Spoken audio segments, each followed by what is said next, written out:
Catherine Perret-Verger était une grande amie à nous. Et une grande femme du vin. Une grande femme du vin, aussi bien pour ses propriétés de Pomerol que sa grande propriété d'Argentine. Son fils Henri Parent continue avec le même talent et la même énergie de construire cet empire sur 2 continents.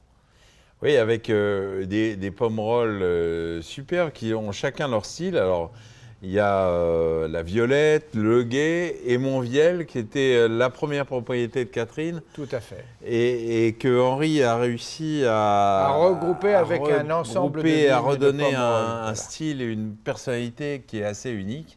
Si on veut connaître Pomerol, ça vous coûtera un peu d'argent, mais entre la Violette, le Guet et Monvielle, on a vraiment de quoi se... Une bouteille de la Violette, quand même, pour ne pas vous ruiner. Tout connaître, voilà. Et puis alors en Argentine, c'est une aventure qui a commencé il y a maintenant une vingtaine d'années. Avec tous les amis de Michel Rolland, de Pomerol et de Bordeaux, le Clos de la Cité à Mendoza. Ils ont pris un ensemble de 800 hectares de vignes. Ils ont commencé à planter des vignes sur ces 800 hectares.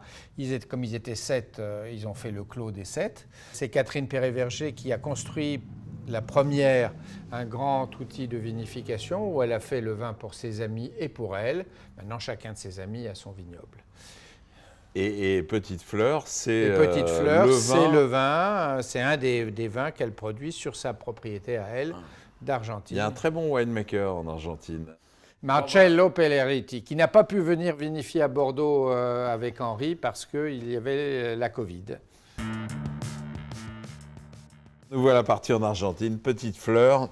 Alors un blend, l'Argentine c'est le pays du Malbec, mais on fait aussi du Cabernet Sauvignon. De la Syrah. De la Syrah, voilà. Et je pense que c'est très intéressant d'assembler de façon à donner une forme de complexité supplémentaire aux arômes assez nobles des grands Malbecs de la vallée des Uco, où se trouve évidemment le Clos. Il y a des beaux tanins, c'est un vin qui est, c'est un vin qui est gourmand, qui est élégant. Avec ce côté andin, c'est-à-dire il y a une certaine forme de minéralité, mais qui ne ressemble pas au calcaire de chez nous. Alors Pomerol, c'est une appellation magique, mais ça a un problème, c'est que c'est à la fois tout petit et très cher.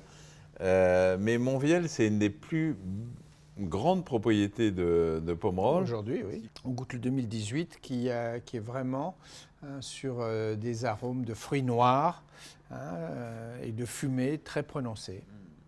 Et il y a quand même ce génie du tanin fin, c'est élégant. Du bel élevage et du tanin fin. C'est très agréable. C'est vraiment, c'est un vin qu'on a envie de boire tout de suite. On peut le garder 5 ou 10 ans en cave. Mais honnêtement, il est délicieux aujourd'hui. Absolument.